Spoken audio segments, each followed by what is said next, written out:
What's up, everybody? Welcome with your philschoice.com daily prize picks. Well, now it's 3 times a week. Prize picks happy hour show. Pete Cole here. My man Mark, YFC Tart. Mark, what's going on? Not too much. I'm excited. We got the Stanley Cup Finals tonight, Game 1. It's good to have playoff hockey back after, like a 3-day hiatus? Yeah, I'm excited. You know what? In some ways, it's okay that the Rangers aren't in it because you can watch it now without being all stressed out. You're going to watch a little bit differently. You can enjoy it more. Yes. Because, like, the conference semifinals, I didn't enjoy it. I mean, anytime the Rangers are in the playoffs, it's not enjoyable watching. Yeah. It's tense. So sit back and root for the East for me for Tampa, and hopefully they win another one. So I don't know, Rangers had a good season. We're here for prize picks, and I think we got a good day today. We had a really good run last night. Mm-hmm. Our picks we threw in our free. We have a free prize picks room on Discord. So anybody that's watching or anybody that's watching on demand later, check it out. I'll throw it in the comments here in a second when Mark's talking. But we've been throwing some plays. We had a good night last night. Hit our 5 pick. I just wish I did the power play now. But anytime I do the power play, it turns around on me. Today's at $25 risk free. So anybody that's watching that hasn't done MLB yet, it's specific to MLB. Yeah, all that's the picks must be MLB. It's got to be MLB. So up to $25. So that's a free bet. Definitely take advantage of that. Why not? And so we're going to give you a good 4 or 5, maybe some more MLB bets. Right now, I got my man Castillo going, trying to get that K prop for him. He's got 3. We just said he needs a few more. He probably get 2 more innings left in him. He's in the bottom of 6. But good night last night. I think we got a decent day today. A couple of these are gut calls, and we'll talk about Eric Fetty and some of these guys in a second. But we have NHL also talk about an MLB, and that's it, right? And NHL MLB. Yep. All right, so price picks happy hour starting now. It's a quick one. Mark, take off NHL. All right, let's go. So, do you have what I have here? Yeah, I'm gonna get the screen up there. Sorry. Perfect. You're good. So, first one I like tonight is Nathan MacKinnon over half an assist. The odds are showing roughly a coin flip at -120 in the over, -105 in the under. I don't really mind that, though. What I'm seeing with Mac is in this playoffs, he has been electric. There have been 2 games the Avs have played that he has not had a point. I'm not worried. The series against St. Louis, which was the hardest one for Colorado, I think is going to be most indicative of what this series against Tampa is going to be, given that St. Louis plays most similarly to Tampa out of Colorado's previous 3 opponents. And that also happens to be the series where Mac had the most assists. In 4 games against Nashville, he only had 1. In 6 games against St. Louis, he had 4. And then that's 1 in each game, too, which is something for me that I like more about this prop tonight. He didn't have one where he just ran off with 3 assists and that carried his total for the series. And then in that series against Edmonton, he had 2 and 4. But against Tampa since the 2018-19 season, he's been over this half assist prop in 3 of 5 games. Each of the 3 most recent games that he's played against Tampa, he's been over, which I like a lot. And this is time to shine, too. This is finally Mac's time to shine. Mm-hmm. Oh, yeah. Colorado's had a tough road. They've been expected to get here over the last couple of years. They finally got here this year. Right. There's no Kadri, so there's more weight on the shoulders of Mac, Rantanen, and Makar and Landeskog too to generate some offense here. And with the way Vasilevsky's played, there's no telling who's going to find the back of the net. It's really going to be luck of the draw or whoever finds the space. And I like Mac to set up that space for somebody if he's not the one taking the shot. I think it's fully probable that he could get a goal and an assist tonight. But I do like his odds to get an assist, especially in a power play situation where you got Makar shooting the hell out of the puck too. It's not just Mac anymore. So give me Mac over half an assist tonight. I'm happy. Got it. Agree. The other one for NHL that I really like tonight is Steven Stamkos over 3 shots on goal. As you can see, PrizePicks juiced their line to 3 over the sportsbooks, which had it at 2.5. But that 2.5 overs at -175. So sportsbooks are saying he's most likely going to get 2-3. So you're looking at push or an over. Since that 18-19 season I mentioned, the matchups between Tampa and Colorado, Stamkos has been over in 3 of 6. He has not pushed, but this playoffs, Tampa's played 17 playoff games. They've played a lot. Stamkos has pushed in 6 of them. He's been over in 6 of them. So we're looking at a 12 of 17 rate, which is pretty high. I'm comfortable with that. If he only pushes, it's not going to kill your cards. If he goes over, we're thrilled. But it's game 1, points back, but he's still going to be somewhat depleted. He's going to be rusty for sure because he hasn't played since round 1. But Stamkos and Kucherov, everybody knows, are the focus of that offense. Hedman is shooting some, but he's not shooting a whole lot on a consistent basis. So I do like Stamkos and Kucherov to take the most shots. They're getting the power play looks. I like Stamkos over 3 shots on goal tonight. And honestly, Darcy Kemper's a gettable goalie. By far. The way that Colorado played in that they swept 2 series doesn't completely show out for what Kemper's given up before. They've been carrying offensively. Kemper can be gotten, and Stamkos and Kucherov, if anybody, could definitely take advantage of Kemper. So I'm going to look for them to do that early and often with Stamkos over 3 shots on goal. Stammer's not getting any younger either, so this is his another year. I mean, he's still got a lot of juice in the tank, but he's not getting any younger. So I like that over 3 shots. So we got Stammer 3, and Mac half an assist over. Yep. I like Mikko to like Rantanen too. I like Rantanen something. I honestly didn't really come in with props, but I could see. Yeah, he's centering the second line tonight, so there's more opportunity for him. Exactly. It's going to be the top line's going to be Landy with Mac and Nichushkin, I believe.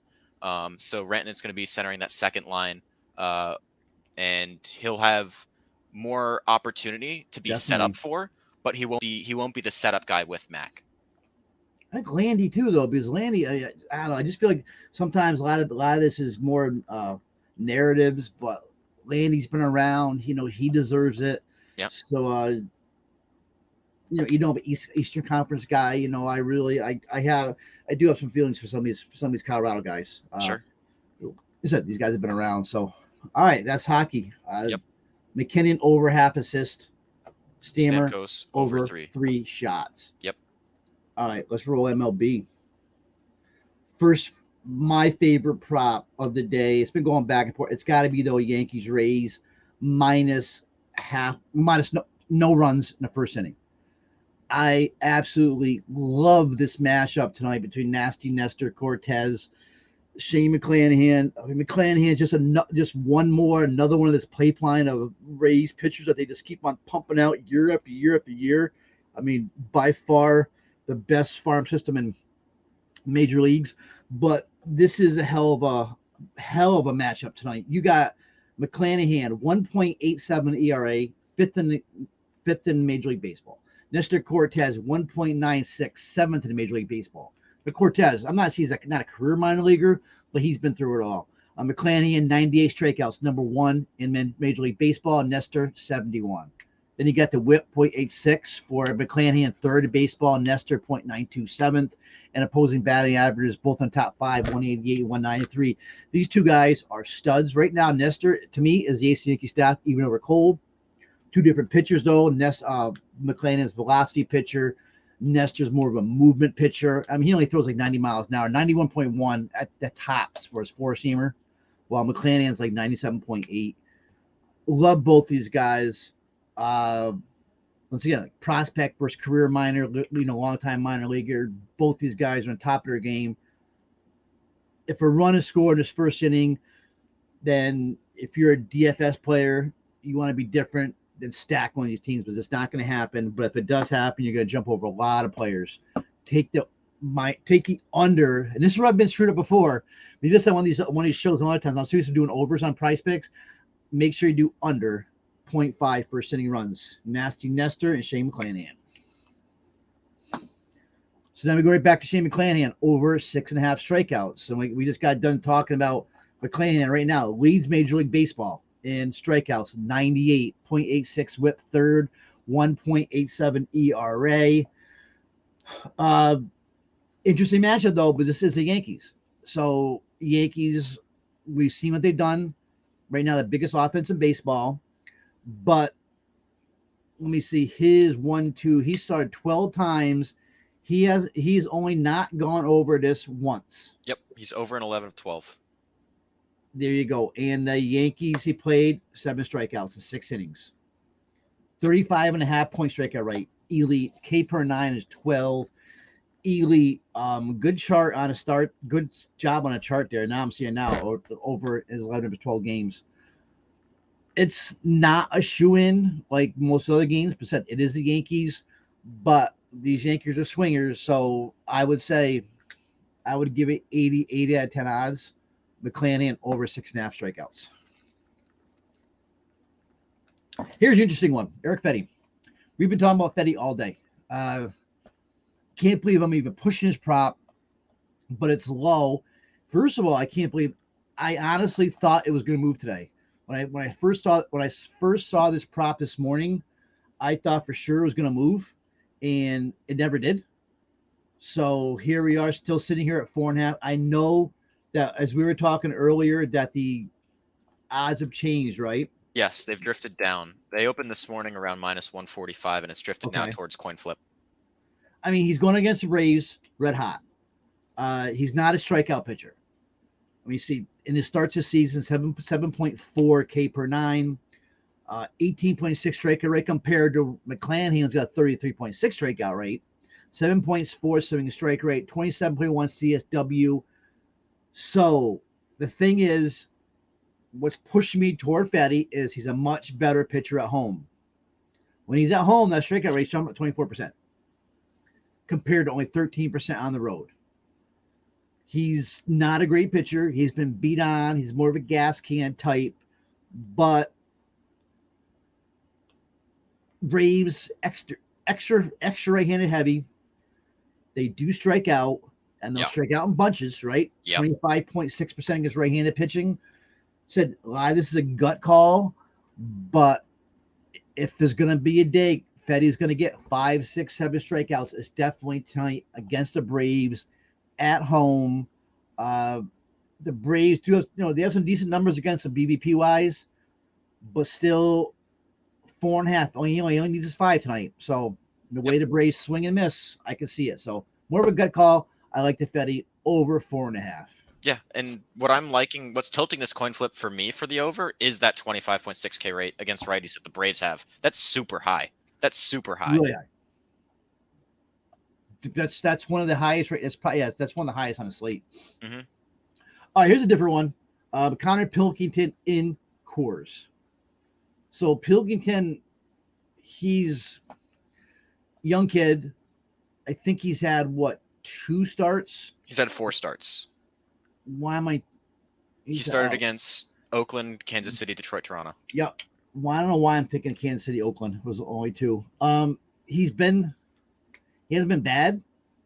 I mean, he against Kansas City was really good. 91 pitchers, 8 Ks. Oakland, bad team though. Got busted up. 85 pitches, gave up a home run, 4 earned runs. Did a lot of research on him this morning. First of all, he's in Coors. So boom, right there. He's going to give up runs. The game total's 12. The kid's a rookie. Never pitched in Coors. This way, he's made 2 starts this season, right? So the game against the Royals, great 5-inning shutout. The next game against Oakland got bombed. So going up against the Rockies in Coors, decent batting average, especially against lefties though. 8th in OPS, 7th WOBA against lefties. Now, when they're at home, the Rockies have the highest batting average, 3rd highest WOBA, 4th highest OPS. Rockies, we all know, been doing this for years, smoke at home.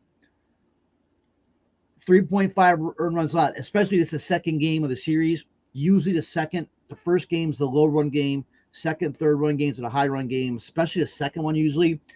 Pilkington, it's the number 1 least friendly pitcher park. They don't strike out against lefties. We just gave the WOBA and ISO stats. This all sets up for Pilkington. The only thing that worries me is he may not last for the 4 runs. I think he will because they're worried about the bullpen being taxed, especially for the next game tomorrow, which is tomorrow's Thursday. Wait, do they play tomorrow in Coors? I'm not sure if there's. I think they do. Still 3.5 earned runs, 4. He should give that up in 3 innings. Take over 3.5 earned runs, Connor Pilkington. Yep, and that should be it for the slides here. All right, so a couple other ones I have is Bruce Zimmerman, another one. Gas Can City, over 3.5 runs. This guy's he's been horrible. Gives up a lot of home runs. 5.52 ERA, 1.40 WHIP. Do not like that at all. Take the over 3.5. And then who else do we have? Well, Castillo was going now. That may actually be it for me. I thought he had another one, another over. Maybe not. I guess that's it. We should do WNBA tonight. I saw there's a couple of decent WNBA props out there, but I didn't dig in enough.